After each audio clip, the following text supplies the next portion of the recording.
Tante le iniziative in cantiere da parte del Parco della Valle dei Tempi di Agrigento, diretto da Roberto Sciarratta. Certamente, ha dichiarato Sciarratta, le strutture preposte saranno avviate per le nuove attività in cantiere. Nonostante la pandemia, il direttore dell'ente parco ha le idee chiare sul da farsi. Coadiuvato dai suoi più stretti collaboratori, si stanno adoperando affinché la nostra città e la valle sia pronta all'accoglimento dei turisti che verranno e riprenderanno le visite al parco, alla Colimpetra, dopo il Covid-19. Non ci siamo mai fermati, ha dichiarato Sciarratta, nella preparazione degli eventi estivi, nei cantieri di restauro, eventi estivi nei siti della provincia, le albe, il teatro la sera, la musica jazz, i festival dedicati al cinema. Noi non ci siamo fermati mai, non ci siamo fermati nel quotidiano, non ci siamo fermati nei lavori di restauro. 3 importanti cantieri per ora sono alla valle,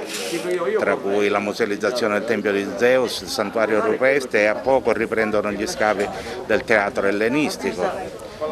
Ma non si sono fermate il progetto delle iniziative culturali che riguarderà la valle e non solo, riguarderanno anche alcuni tra i più importanti siti della provincia, a partire da Sambuca di Sicilia, Eracleamino, a Punta Grande, Villa Romana e Licata saranno oggetto di manifestazioni che abbiamo già pensato, quindi ci saranno le nostre albe, ci saranno il teatro, ci sarà la musica jazz con Arco Soli Jazz e quindi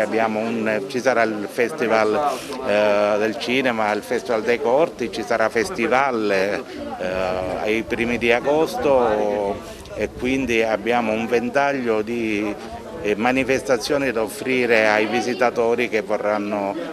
venire quest'estate alla valle e non solo.